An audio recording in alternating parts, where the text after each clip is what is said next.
In this video, we're going to show you how to add your first crop. You're going to go into your crop plan, and then you can simply click on Add Planting. From there, you're going to type in the flower name and fill in the information. If it has an asterisk next to it, that is a mandatory field. You can choose where you are growing it. Is it outdoor? Is it in a high tunnel? Is it a low tunnel? Is it a seed tray? And the planting date is going to be one of the most important things that you can put in. That is a mandatory field. From there, the color or variety is optional, and you can hit multiple colors if you have multiple different successions of the same plant.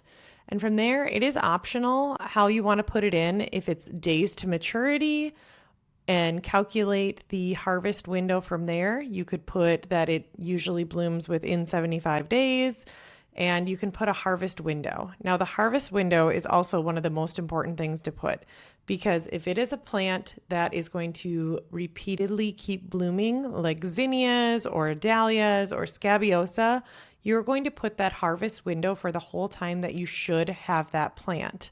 Now, the continuous harvest, number of harvests per week, expectation of how many stems per plant, those are all things that you can guess with for what should be projected in how many blooms that you will get.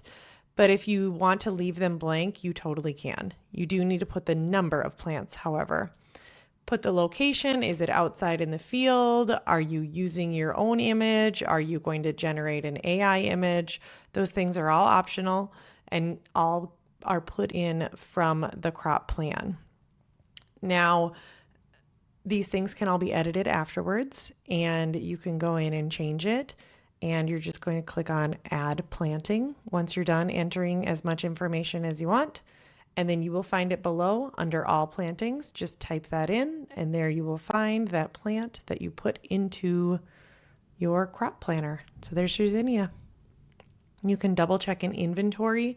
This is why it's so important to add that image, put that harvest date of when you think it will be blooming, and then it shows up under what florists can view, what you can view when you click on a date, wondering when something is going to be blooming, and you will find it in your crop planner.